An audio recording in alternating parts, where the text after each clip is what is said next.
कबीर जी की कहानी सुनाता हूं, प्रसंग है ये। कबीर जी के घर में जब उनकी बेटी की शादी थी, कमाली की, तो कबीर जी के घर में खाना खुना तो होता नहीं था।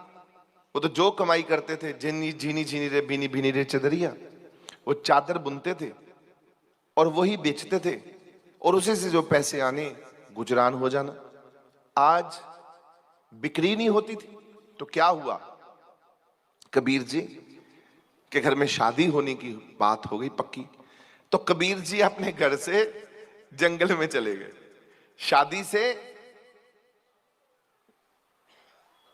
एक हफ्ता पहले ही अभी घर में सब सलाह चल रही है कि शादी कैसे होगी। कबीर जी हमारे पास तो कुछ भी नहीं है स्वामी, कोई भी नहीं है, मतलब सारे घर में चल रहा है कि कुछ भी नहीं है, कैसे होगा, तो कुछ समझ नहीं आ रही।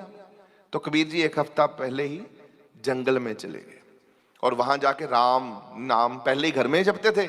लोगों ने घर में कहना शुरू कर दिया। अब लोग कबीर जी को लगा यार यहां बैठे बैठेंगे, ये बार बार आ जाते हैं कि हमको बोलने कि कबीर जी आपने तैयारी कर ली, किसी पैसे की जरूरत तो नहीं, पैसा तो नहीं चाहिए, ये तो नहीं चाहिए, वो तो नहीं चाहिए।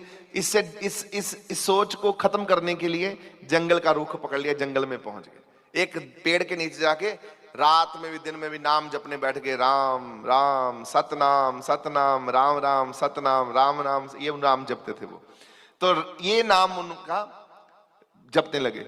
अब ऊपर भगवान को जब वो नाम जपने लगे तो भगवान को फिक्र हो गई कि कबीर जी की बेटी की शादी है।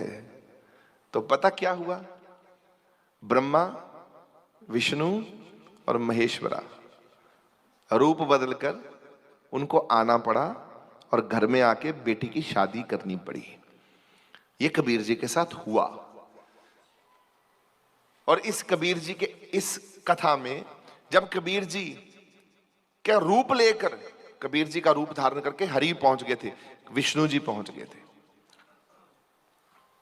एक सेठ का रूप लेके कौन पहुंचा, ब्रह्मा जी, सेठ, पैसा राजे की तरह पूरा सजाया हुआ, पूरी की पूरी एन भरी पड़ी थी वो जो बैलगाड़ी, कितनी बैलगाड़ियों को सामान रख दिया बेटी की शादी में।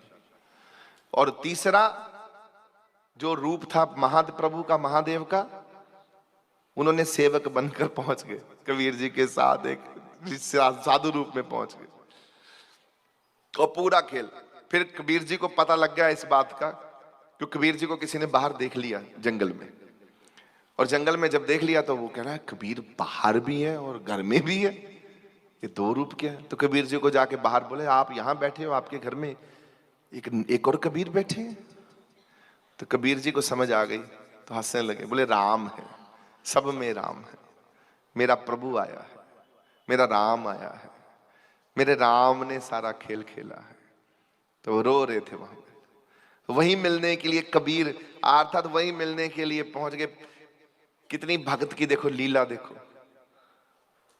अब घर नहीं जा रहे, बैठे हैं प्रभु को याद कर रहे हैं, प्रभु आप मेरे लिए मेरे घर भी आ गए। तो प्रभु ने वहां से तो फिर अपने घर में बुलाए, यहाँ अंतर ध्यान होके प्रभु मिलने के लिए अंतर ध्यान में कबीर जी को बोला मेरे पास बेटा, तेरे घर में बैठे हम।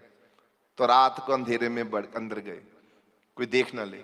जब गए दंडोत वंदना करके प्रभु को बोले प्रभु मेरे लिए, गरीब के लिए, ऊपर खाली कराए, बैकुंठ खाली करके आ गए प्रभु।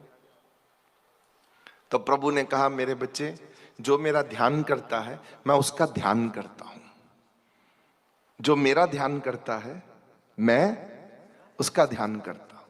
तूने तो भूल ही गया, तूने शादी भूल गया, इतना ध्यान तेरे लिए इतना जरूरी हो गया, इतना राम में डूब गया कि तू तो अपने कर्तव्यों का भी भूल गया कि मेरा कोई कर्तव्य भी है, कोई मेरी रिस्पॉन्सिबिलिटी भी है। ऐसे ही आप कर दीजिए, फिर देखो भगवान कैसे नहीं आएगा। और बात यहां नहीं रुकती, कबीर जी ने तत्क्षण में बेनती करके ये मांगा कि प्रभु एक वचन और देंगे।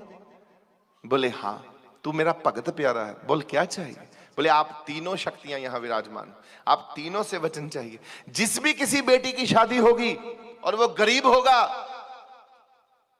आप वचन दीजिए कबीर की तरह आप उसका साथ देने पहुंच जाया करो। देख लीजिए आज तक ये कथा चल रही है, ये आशीर्वाद चल रहा है।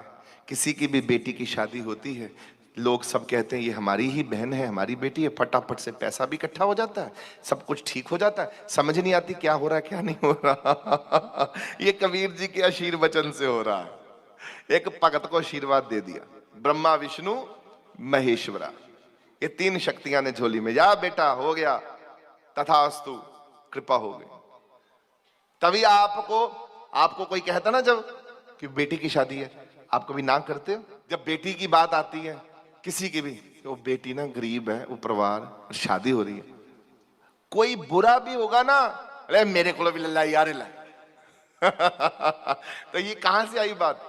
ये ब्रह्मा विष्णु महेश का वो आशीर्वाद है, वचन है कबीर जी को, सब मैं करूंगा, और सबके अंदर घुस जाते हैं उसी समय प्रभु। ये खेल है प्रभु।